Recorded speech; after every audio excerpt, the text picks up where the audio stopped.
प्रेरित चरित्र अध्याय 5 पद संख्या 34 से 42 तक। उस समय गमालियल नामक फरीसी, जो संहिता का शास्त्री और सारी जनता में सम्मानित था, महासभा में उठ खड़ा हुआ। उसने प्रेरितों को थोड़ी देर के लिए बाहर ले जाने का आदेश दिया और महासभा के सदस्यों से यह कहा, इस्राएली भाइयों, आप सावधानी से विचार करें कि इन लोगों के साथ क्या करने जा रहे हैं। कुछ समय पहले थेओदस प्रकट हुआ। वह दावा करता था कि मैं भी कुछ हूं और लगभग 400 लोग उसके अनुयायी बन गए। वह मारा गया, उसके सभी अनुयायी बिखर गए और उनका नाम निशान भी नहीं रहा।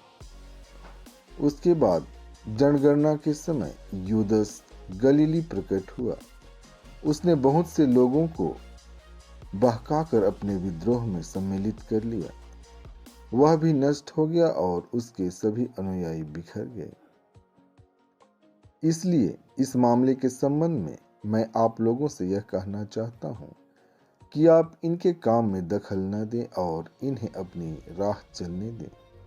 यदि यह योजना या आंदोलन मनुष्यों का है तो यह अपने आप नष्ट हो जाएगा, परंतु यदि यह ईश्वर का है तो आप उन्हें नहीं मिटा सकेंगे और ईश्वर के विरोधी प्रमाणित होंगे। वे उसकी बात मान गए। उन्होंने प्रेरितों को बुला भेजा, उन्हें कोड़े लगवाए और यह कड़ा आदेश देकर छोड़ दिया कि तुम लोग ईसा का नाम लेकर उपदेश मत दिया करो। प्रेरित इसलिए आनंदित होकर महासभा के भवन से निकले कि वे ईसा के नाम के कारण अपमानित होने योग्य समझे गए। वे प्रतिदिन मंदिर में और घर घर जाकर शिक्षा देते रहे और ईसा मसीह का सुसमाचार सुनाते रहे।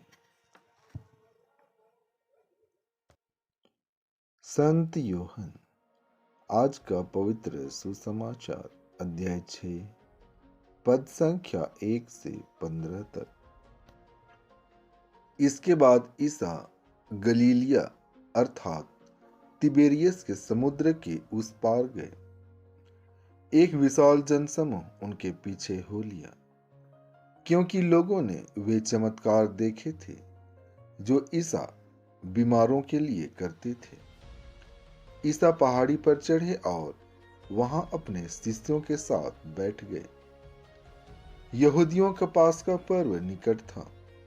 ईसा ने अपनी आंखें ऊपर उठाई और देखा कि एक विशाल जनसमूह उनकी ओर आ रहा है।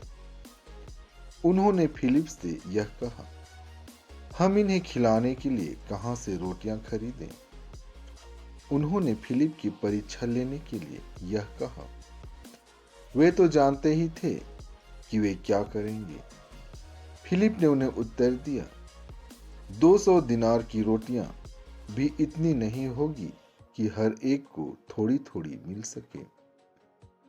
उनके शिष्यों में एक सिमोन के भाई अंद्रेस ने कहा, यहाँ एक लड़के के पास जौ की 5 रोटियां और 2 मछलियां हैं, पर यह इतने लोगों के लिए क्या है? ईसा ने कहा, लोगों को बैठा दो। उस जगह बहुत घास थी, लोग बैठ गए। पुरुषों की संख्या लगभग 5000 थी। ईसा ने रोटियां ले ली, धन्यवाद की प्रार्थना पढ़ी और बैठे हुए लोगों में उन्हें उनकी इच्छा भर बंटवाया। उन्होंने मछलियां भी इसी तरह बंटवाई।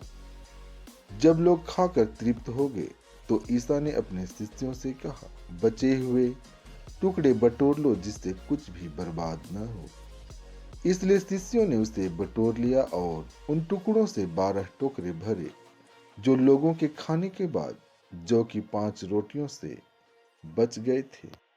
लोग ईसा का यह चमत्कार देखकर बोल उठे, नीचे ही यह वे नबी हैं जो संसार में आने वाले हैं।